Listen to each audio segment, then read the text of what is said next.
on what autonomy actually means. Recently, if you have been following the news in the newspapers or you've been following the news in the internet, PKR is currently in a state of destruction. You find their candidates, you find their leaders going after each other's head. 2 days ago, Yong Tek Lee in Fosang, gate crashed into one of the ceramahs that was done by the AP. How can a leader of that stature show to the people of Sabah that he is the most warranted and the most capable person to lead the state? Saudara Chin's challenger in Ditas, one of which happens to be Yong Tek Lee himself. I've known Yong Tek Lee for a long time, since the 80s. Just before, or rather 3 days after nomination, Yong Tek Lee sends me an SMS. Ronnie, can you help and come and speak in my ceramah? I told Yong, why didn't you ask me 5 years ago? Why only now? I think one of the reasons why he wanted me to come was simply because the presence of a very huge number of youth and the presence of first-time voters. Forgive my language, ladies, but I have addressed first-time voters as virgin voters. They have never voted before. Fortunately for me, I declined Yong Tek Lee's invitation. Now, 12 days ago, when I sat down, or rather I bumped into Dr. Jeffrey Kittingan at City Mall, I sat there with him for 5 minutes. And I asked him, how many seats of the 48 seats do you think you can win in the general election? And this was his answer. I think we can win maybe 15 seats. So I asked him, how do you form the government with only 15 seats? All right, and his counter rebuttal back was, in politics, you don't know what will happen. Now, what was his interpretation of what will happen, I think only he knows. I've also asked Yong Tek Lee in the 41 seats that he is contesting, can you win? He says 20. So I asked him the same question, how do you form the state government with only 20 seats? Now, everybody talks about autonomy, everybody talks about Sabah, right? They are saying that we will support Pakatan Rakyat in Parliament. Put the support of Parliament aside. What is important is whether can you win the state. With only 20 and 15 seats. Remember, the state constitution says very clearly, a political party, not a coalition of political parties. Political party. Now, Barisan Nasional may have quite a number of parties within its coalition, but Barisan Nasional is basically a registered political party. And that is the difference. A week ago, I went to Ranau. Was it last Sunday? Yeah, last Sunday I was in Ranau. And I spoke to about 1,005 plus people, together with Tan Sri Penedopok. And after speaking, we adjourned for coffee. And in that course of having coffee with quite a number of people in the room, Tan Sri Penedopok told everybody, I know Ronnie Klassen very well. When he was in PKR, he shook Barisan Nasional. And I told him, if I had shook Barisan Nasional when I was in PKR, you can be assured I will gonjang Pakatan Rakyat.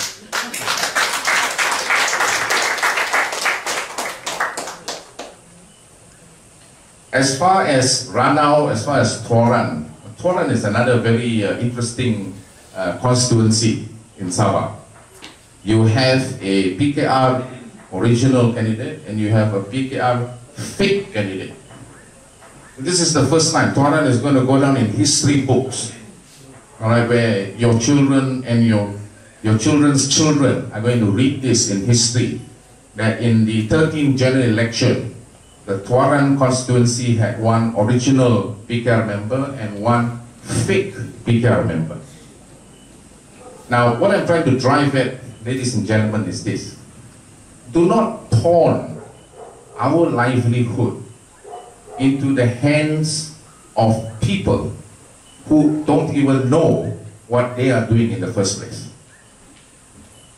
Barisan Nasional may not be the best government in the world, but it has definitely done the next best in the world. Ladies and gentlemen, I think I am not the man that you are basically wanting to hear. All right, I am here to share with you. All right, if there is one word to describe me, I was a guy that was in the know. I was privy to what is going on in Pakatan Raya. That includes SAPP and STAR. Everyone in STAR today were formerly all in PKR. STAR did not just pop up yesterday, or rather its members did not pop up yesterday in Sabah. STAR is basically a Sarawak-based party. And everyone in STAR Sabah were all PKR members in the past. So we know each other. Unfortunately, none of them quantifies or qualifies to represent the people. I want to tell you one short story before I go down. The assembly, or rather the candidate for Luyang from DAP, Yu King Chiu, who was the former member of parliament for Kota Kinabalu, attends parliament when parliament was in session. I have attended parliament, all parliament sittings over the last 4 years. All. There wasn't one parliament sitting I missed. Of course, I don't sit inside. I have to sit at the gallery. Hopefully in 5 years' time I can sit inside and not in the gallery. And it is very, very imperatively important that any candidate or any elected candidate, be it whether he's an assemblyman or be it whether he's a parliamentarian, or even if you're a senator, the foremost important language that you must be able to speak well is Bahasa Malaysia. Yu King Chiu can't even speak Bahasa Malaysia well. I will tell you one very short story example. When I put up in my Facebook, Yu King Chiu has gone around and told a lot of people, I have fought for the people in parliament, I have brought this issue up, I brought that issue up. I posted a video clip of Yu King Chiu in him speaking in parliament. Bear in mind, he's not speaking off the cuff like how Dato' Chin Chu Bin and myself. He had a text in front of him. He was reading from a prepared text. And even reading from a prepared text, he couldn't even speak Bahasa Malaysia. So much so that his own comrade from DAP, I'm sure you have probably heard of his name, Tony Pua. Tony Pua stands up and looks at Yu King Chiu and said, "Tolong berikan penjelasan." I can understand if one of the Barisan Nasional MPs would have stood up and posed that to him, but coming from his own DAP men, that's very, very embarrassing. So it is imperatively important that any assemblyman or parliamentarian, his command of Malay must be good. To say that DAP parliamentarians do not speak good Malay, I would beg to differ. Alright, there's one MP called Tan Seng Giao from Kepong. He speaks very good Malay. I understand just now that Saudara Jit speaks impeccable Malay. So you can be assured that when he goes into the assembly, the Saudara Chin has been named as a candidate. All right, give him that support. But the number of votes, or rather the number of ladies and gentlemen who are here, if every one of your votes goes to him, he's not going to win. What is needed is the votes from the people within the Likas constituency.